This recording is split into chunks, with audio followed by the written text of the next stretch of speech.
General Manager of the Ceylon Electricity Board, Andrew Navamani, said although the required amount of fuel has been received this evening, it will at least take a few hours to restart the power stations. Adding further, he said that a supply that would meet the demand could not be added to the grid. The CEB Engineers Union and the CEB Employees Union expressed their views regarding the prevailing power crisis in the country. Yesterday saw a big demand for power in the country. That was about 2,670 megawatts. We only have about 2,700 megawatts to generate power. We do not have any reserves. The diesel stock we have at the Ceylon Electricity Board is at zero. From 2:30 this morning till 9:30 in the night, one consumer will lose electricity for 1 hour and 45 minutes.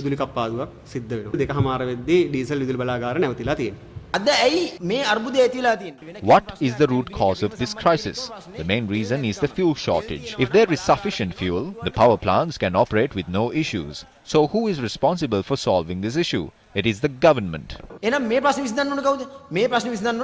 However, the Minister of Energy says that fuel necessary for 8 days have been given to the Ceylon Electricity Board.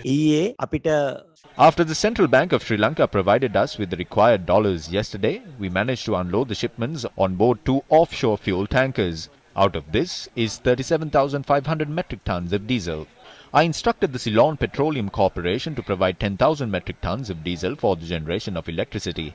Accordingly, their request was that we provide 1,500 metric tons of fuel daily, meaning we have provided adequate stocks of diesel for 8 days. Diesel toga adapi Lanka vidul bala mandate laba denu. We see that both the ministers are making contradictory statements. Isn't this an issue that should be discussed internally? I would also like to know why this issue is being handled in this manner.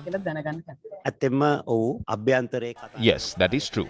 This is a problem that should have been resolved by holding internal discussions. Unfortunately, it emerged to the surface and that shouldn't have happened. However, since a clear allegation was leveled against us, we had to respond to it. But the issue both of us have is the dollar crisis. If there are enough dollars in the country, there will be no problem.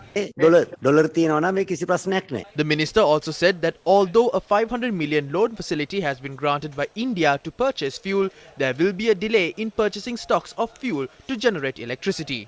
We have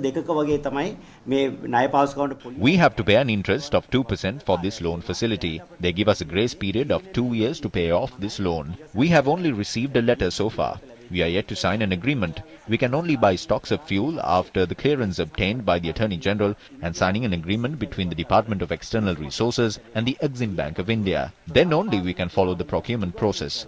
But the challenge at hand is to find foreign currency in the coming 2 to 3 weeks. We will have to endure the difficult time we went through for 7 months for another 2 to 3 weeks. The minister proposed a way to face the crisis as well. If we use the fuel we have allocated for transportation purposes in the country, transportation in the country will come to a standstill. If we supply power for 24 hours and finish the limited foreign currency we have in the country, we will face an island-wide blackout. But if we decide to disrupt the supply of power for 90 minutes every day, the people will be able to endure it till we embark on the rainy season. That is better than losing power for 3 hours straight. Therefore, I think we should use electricity sparingly. To give you a few examples, people can work from home instead of going to office. Schools can teach students online at least a day a week. When there is a divisional secretaries meeting, all the divisional secretaries in the country gather at one place. It is better if you can hold these meetings online as well. In the future, it will be extremely difficult for a country like Sri Lanka to import fuel with these rising prices. Against a backdrop where a power crisis has been created due to the fuel shortage, the Engineers Union of the Ceylon Electricity Board says they have resorted to a work to rule campaign today, demanding the newly appointed CEB General Manager to be removed. The entire country is facing a power crisis at present. There are power cuts across the country and there is no fuel to run power plants. Amidst all those serious issues, a useless issue has been created as well. Therefore, we started a work to rule campaign today. If we do not receive a solution for this matter in an expeditious manner, we will launch the second phase of our work to rule campaign.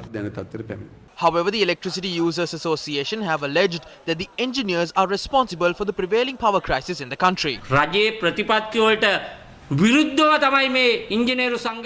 The engineers union carry out their affairs against the policy decisions of the government. If these power cuts continue in this manner, Sri Lanka will incur a loss of 800 million daily. Sometimes they say that power will be cut for 4 to 5 hours a day. This is an attempt by the CEB engineers to extend the duration of these diesel power plants agreements. The loss we incur from one unit by these sudden power cuts is at 120 rupees. If this continues, we will take legal action and demand the authorities to give us that 120 rupees. Amidst proposals and allegations made by various parties, the ultimate victim of this crisis is no one but the general public. Isn't it the responsibility of competent authorities to rectify issues through accepted strategic practices?